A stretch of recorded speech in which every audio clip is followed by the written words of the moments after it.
Hey everyone, I'm Raf. Welcome back to my channel. In case you didn't know, it is actually July. We have survived 6 months of the horror show that is 2020. It is halfway through the year, and therefore I am sitting here on my bedroom floor today filming the mid-year freakout book tag. Let us get straight into it with the first question, which is, how many books have you read so far?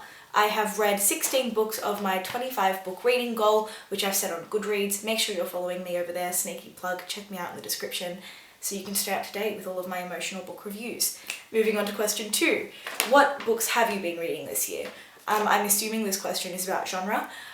Do not be surprised, I have read majority fantasy books this year. YA fantasy. I did make a pie chart of all of the genres I've read so far. So even though my fantasy reading consumption is expected, I have actually kind of expanded into other genres. I've read quite a bit of non-fiction, some literary adult fiction, as well as typical YA. I'm also trying to read more classics this year. That's definitely something that I've got to get onto.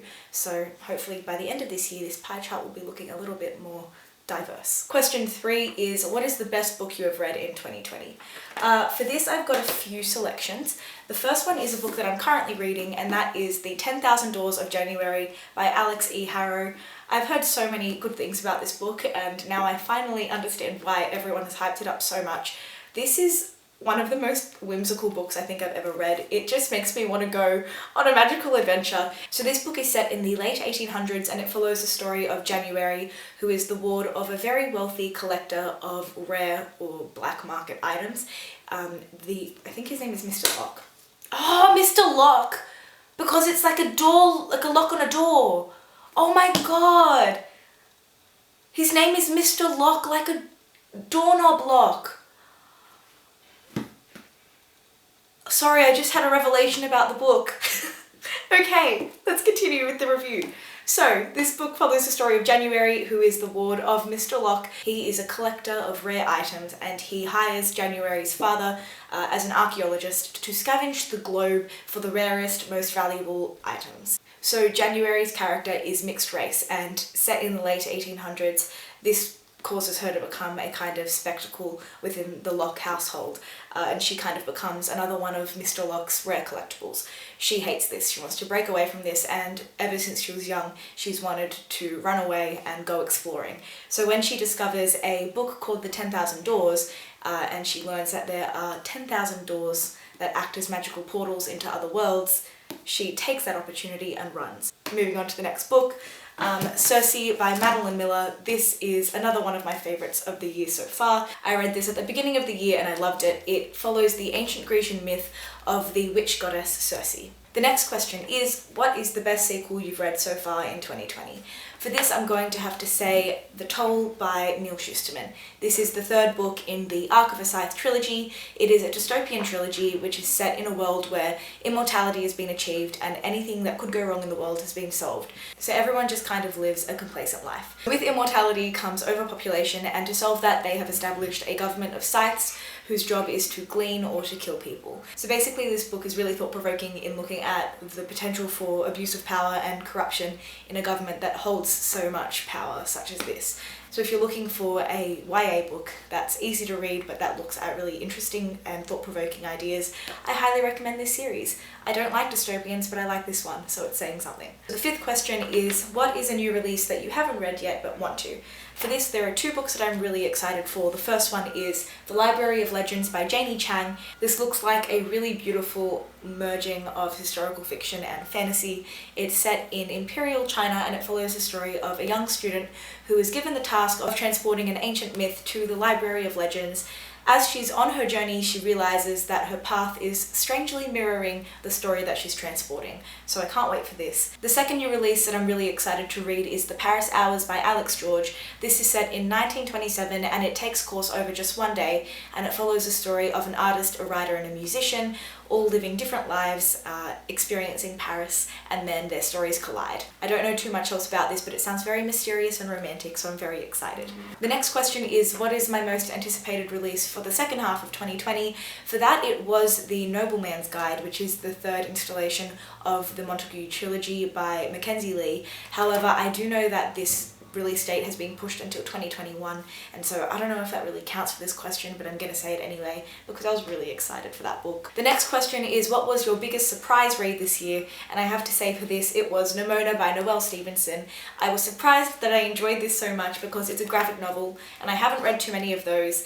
I wasn't expecting to be so hit in the heart by this. This follows the story of a young outcast girl who is a shapeshifter. She joins forces with this evil bad guy who is fighting this good-looking good guy. However, they all have a common enemy, and it's just such a fun book. Everyone needs a good superhero story, especially one that's as wholesome as this. The next question is, are there any underrated gems that you've discovered recently? For this question, I have to talk about Meg Caddy's The Devil's Ballast. I have no idea why no one's talking about this book on BookTube. It is brilliant. It is a YA retelling of the true story of the most infamous female pirate, Anne Bonny. I loved this. It is diverse, it is exciting and fast-paced, it is layered and has a lot of depth. I have reviewed this in one of my videos. I will link it down below and in the corner somewhere, so go watch it after this. Also go read the book. It is definitely underrated and I would highly recommend it. Question 10 asks, have you reread any books this year? Yes, I have. I'm doing a full reread of the Lunar Chronicles series. This is a sci-fi retelling of Grimm's fairy tales. I'm currently up to Crest, which is the third book in the series. I love this series. I read it years ago and rereading it is giving me all the feelings. This is also a beloved favourite on BookTube, so I know that a lot of you may have heard of it or have read it yourself, but yes, I'm loving my reread of this. The next question is asking if any book has made me cry this year. No book has made me cry, however, Celeste Ng's Little Fires Everywhere did make me passionately angry. It is brilliant, highly recommend it. I speak all about my feelings in my book review. You can go watch that after this video. Question 12 is, what books made you happy?